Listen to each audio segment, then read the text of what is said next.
ये नहीं मानता हूं कि राहुल गांधी जी जानते भी हैं वो क्या बोल रहे हैं। आप जरा जाके विकिपीडिया में परसिक्यूशन कॉम्प्लेक्स देख लीजिए, जिसे कहते हैं परसिक्यूटरी डिल्यूजन।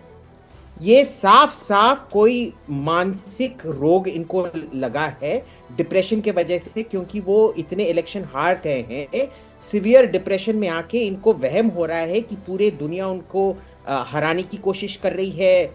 जुडिशरी, सरकार, फौज, पुलिस सब मिलके इनको हराने की कोशिश कर रहे हैं।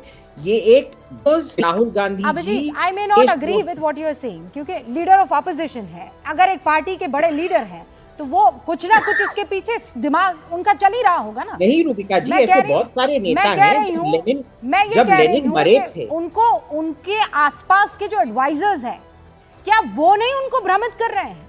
क्या वो ये बताने कि नहीं नहीं सर आप ये करेंगे ना, क्या गजब को आपको लाइमलाइट मिलेगी, आपकी इस बात को देखिए पूरी मीडिया उठाएगी। ऐसे भी तो लोग होते हैं ना, कई बार ये होता है ना। ये होता है रूबिका जी, पर देख लीजिए, जब लेनिन उनके जो आखिरी 5-6 महीने थे, उनके सर में एक बुलेट लॉन्च्ड था और जो सब गलत निर्णय लिए वो उस बुलेट के वजह से था। जब स्टालिन मरे थे, जब उनकी ऑटोप्सी हुई थी, उनके दिमाग में बहुत बड़ा ट्यूमर पाया गया। अब ये पता नहीं एक फिजिकल ये है या एक मेंटल ये है, ये तो पता नहीं, पर इनके जो कोने जो सब चापलूसी करते हैं इनके बाहर, ये क्यों करते हैं? क्योंकि इनका प्रमोशन इसी पे निर्भर है कि जो भी राहुल गांधी कहे वो वाह जनाब कहे। ये रीइंफोर्सिंग बिहेवियर, पर इसकी केंद्र बिंदु क्या है, ये कहां से निकल रहा है, आप देख लीजिए। मैं हाईली रेकमेंड करता हूं कि आप अपने व्यूअर्स को जो विकिपीडिया पेज है परसिक्यूटरी डिल्यूजन पे, उसका हिंदी ट्रांसलेशन प्रस्तुत करें। उसी में दूध का दूध और पानी का पानी हो जाएगा। ऑलराइट, विवेक जी क्या कहेंगे आप? जी नहीं, मैं तो देखिए मैं बड़ा क्लियर हूं। मैं तो राहुल गांधी जी की बात को मानता भी हूं और कुछ हद तक एंडोर्स भी करता हूं। शब्द थोड़े से 19-20 हो सकते हैं, there is nothing wrong in what he has said. आपके विचारधारा को वो एंडोर्स कर रहे हैं एक्चुअली। तो मैं हाँ सुन लीजिए, अब आपको वो पढ़ाया जाएगा जो आरएसएस डिसाइड करेगी। मोहन भागवत कहते हैं साहब, देश की सच्ची आज़ादी तो जिस दिन राम मंदिर का उद्घाटन समारोह था उस दिन मिली हमें, कल्चरल इंडिपेंडेंस जिसको वो कह रहे हैं। वाइस चांसलर्स किस पार्टी और किस संगठन के हैं जाके पता कर लीजिए। पुलिस की भर्तियां पता कर लीजिए, ब्यूरोक्रेसी की टॉप पोजीशंस पता कर लीजिए, कहां संघ के आदमी नहीं घुस रहे हैं और आउट ऑफ टर्न प्रमोशंस कहां नहीं हो रहे हैं, ये पूरा देश जानता है। अरे तो संघ के आदमी घुस रहे हैं तो कोई हिजबुल मुजाहिदीन के थोड़े ही घुस रहे हैं। भ्रष्टाचार की बात नहीं है। संघ के आदमी तो क्या दानव हो गए? संघ के आदमी आइडियोलॉजी किसी के भी, लेफ्ट के आदमी सब जगह भरे हुए हैं, एकेडमिक्स में सबसे ज्यादा लेफ्ट के आदमी भरे हुए हैं, तो क्या हुआ? गड़बड़ है कोई? क्या मतलब है कि संघ के आदमी घुसे हुए हैं? क्या प्रॉब्लम है? अगर वो कैपेबल है तो वो जाएगा, वो संघ का हो कि वो लेफ्ट का हो कि वो सेंटर का हो। Their only capability is that they belong to the Sangh and they are the member of the RSS. Oh, that is your big crony capitalism going on. एक बैटल ऑफ अनइक्वल्स है। नहीं वो राहुल गांधी कह रहे हैं तो फिर इंदिरा गांधी वीर सावरकर के लिए टिकट जब जारी करती है तो वो गलत थी? राहुल गांधी की दादी गलत थी? महात्मा गांधी आरएसएस को लेकर जो कहते थे महात्मा गांधी झूठे थे? नहीं, क्लियर कर दीजिए, आज फाइनल कर दीजिए इस बात। नहीं, आरएसएस गलत है। लाल बहादुर शास्त्री जो कहते थे, नहीं लाल बहादुर शास्त्री जो कहते थे उन्होंने गलत किया आरएसएस के बारे में, गलत कहा। नेहरू जी ने उनको अगर बुलाया मार्च पास्ट के लिए तो गलत बुलाया। they were all wrong about RSS.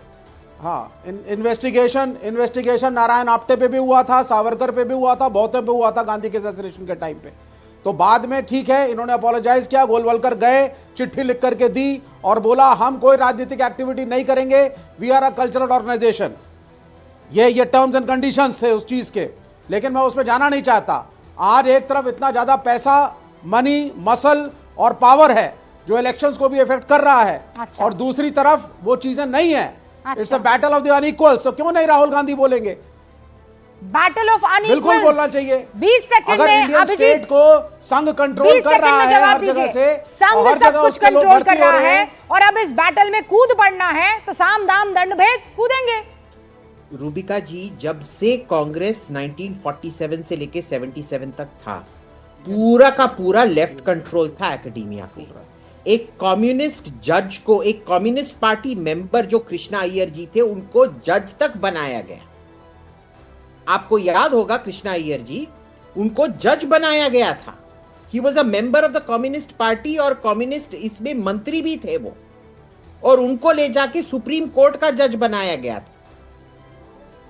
जो पूरा का पूरा यूएसएसआर का जो इंडोक्ट्रिनेशन था वो कैंप चलता रहता था। ये जयती घोष, रोमिला थापर जैसे लेफ्ट विंग लोगों को किसने जेएनयू का प्रोफेसर बनाया था?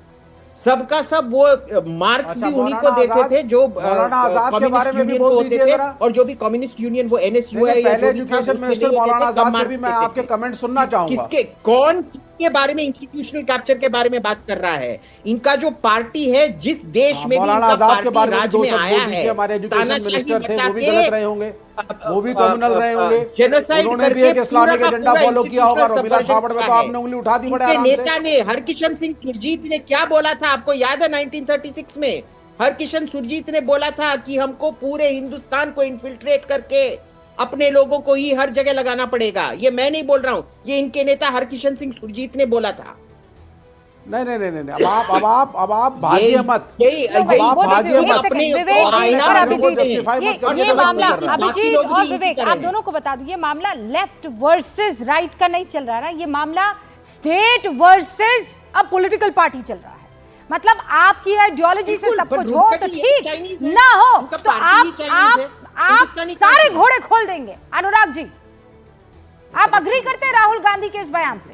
देखो, मैं तो अग्री करता हूं। मैं तो अभिजीत जी को एक ही बात कहूंगा कि इंडिया गठबंधन एक सोच है, एक विचार है, एकता है, राष्ट्रवाद है, भाईचारा है, आपसी सद्भाव है, देश की उन्नति है, हर दिलों में खुशी है, घर में खुशी आए, हर दिल के अंदर खुशी का दीपक जले और देश कैसे आगे बढ़े, ये है इंडिया गठबंधन। शायद ये आप नहीं समझ पाएंगे क्योंकि आपके क्योंकि वो नहीं समझ पाएंगे कि इसका मतलब क्या होता है, विकास का मतलब क्या होता है, राष्ट्रवाद का मतलब क्या होता है, भाईचारे का मतलब क्या होता है, एकता का मतलब क्या होता है, हर दिल में खुशी का मतलब क्या होता है, दिल का मतलब क्या होता है, वो नहीं समझ पाएंगे क्योंकि उनके दिल में नफरत है। जहां नफरत वास करती है वहां ये सब चीज़ आ ही नहीं सकती, और नफरत तो दरवाजा बंद कर देती है, और जैसी नफरत दरवाजा बंद करती है उसके अंदर में ये ना राष्ट्रवाद आएगा, ना एकता आएगा, ना भाईचारा आएगा, ना उन्नति आएगी, ना विकास आएगा, कुछ नहीं अंदर घुस सकता।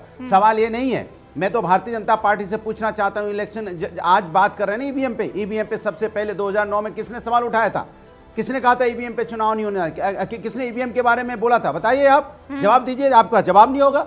अरे वो उसमें कहते जी ईवीएम, हम तो आज भी कहते हैं ईवीएम, हम 43 सीटें जीतने के बाद भी कहते हैं कि ईवीएम पे हमें विश्वास नहीं है। और बताइए, 43 सीटें जीतने के बाद कह रहा हूं, और आपने 2009 में उठाया था। किसान रोड पे बैठा है, धरने पे बैठा है, तो किसान क्या यहाँ पे राष्ट्रवाद नहीं है या किसान को अधिकार नहीं मिलना चाहिए? लगातार रोड पे बैठता रहता है। अभी पार्लियामेंट की बात कर रहे थे हमारे भाई प्रेम जी, उनसे पूछना चाहता हूं, शुक्ला जी ये बताइए, 140 सांसदों को पार्लियामेंट से निलंबित कर देते एक सेशन में और कहते हैं कि नहीं यहाँ पे सब कुछ चंगा सी। कैसे चंगा होगा? आप जब लोकसभा में चुने सांसदों को बाहर करके आप बिल पास कर लेंगे, फिर कहेंगे सब कुछ चंगा सी।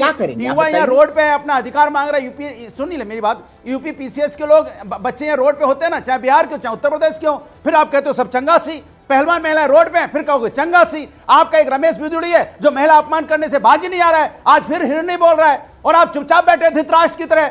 अभिजीत जी, आप धृतराष्ट्र हो चुके हैं, आपके समझ में नहीं आ रहा है एक व्यक्ति लगातार महिला का अपमान कर रहा है।